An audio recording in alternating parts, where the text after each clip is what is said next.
मंत्र 2। मंत्रा एक software company में नौकरी पाने के बाद हैदराबाद चली जाती है। उसने कई साल पहले अपने माता पिता को खो दिया था और वह अपना ज्यादातर जीवन हॉस्टल में बिताती थी। हैदराबाद पहुंचने पर उसे एक टैक्सी ड्राइवर मिलता है जो जाहिर तौर पर उसके नियोक्ता द्वारा भेजा गया सहायक होता है। वह, जैसा कि वह हमेशा करती है, किसी भी हॉस्टल में रहना चाहती है। हालांकि टैक्सी ड्राइवर शहर में एक बुजुर्ग दंपत्ति के घर में पेइंग गेस्ट बनने का सुझाव देता है। बुजुर्ग दंपत्ति रामाराव और उनकी पत्नी बहुत मिलनसार हैं। जैसे ही वह अपनी नौकरी शुरू करती है और अपनी दिनचर्या जारी रखती है, उसे ऐसा लगता है जैसे कोई उसे मारने के लिए उसका पीछा कर रहा है। ऐसी स्थितियों में उसका सामना पुलिस की एक टीम से होता है जो उस पर घोटाले का दोषी होने का आरोप लगाती है। हालांकि यह उसके एक पूर्व सहपाठी विजय द्वारा किया गया एक धोखा निकलता है जो अब हैदराबाद में तैनात एक पुलिस अधिकारी है। उनकी दोस्ती मजबूत होती जाती है और समय के साथ साथ विजय मंत्रा को शादी के इरादे से अपने परिवार से मिलवाता है।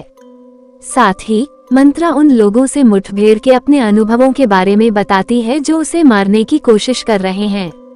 विजय, जो उसके परिदृश्य का अनुसरण करने के लिए सहमत है और यह पता लगाने के लिए सदमे में है कि मंत्रा एक ऐसे घर में रह रही है जो एक हत्या की जांच में उलझा हुआ है। विजय कुछ मीडिया कर्मियों और मंत्रा के साथ उसके आवास पर जाता है। प्रवेश करते ही मंत्रा घर की स्थिति देखकर चौंक जाएगी। विजय एक फाइल दिखाता है जिसमें रेलवे स्टेशन पर उसके पास आने वाले ड्राइवर के साथ बुजुर्ग जोड़े की तस्वीरें हैं।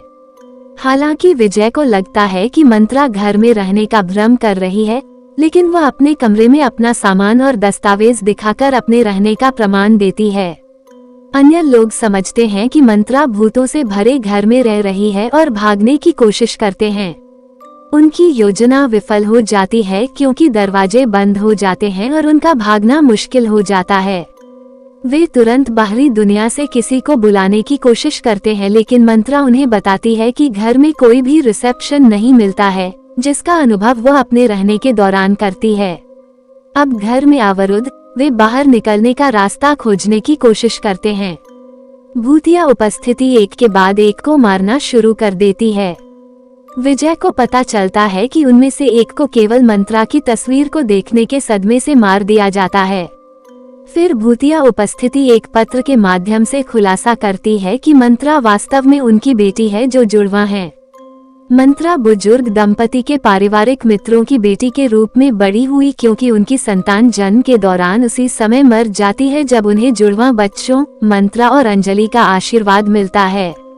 अंजलि को रामाराव के भाई ने एक दुर्घटना में मार दिया। शोक के दौरान रामाराव को पता चलता है कि उसकी जुड़वा बेटी अब अनाथ हो गई है क्योंकि उसके पालक माता पिता भी एक दुर्घटना में मारे गए हैं।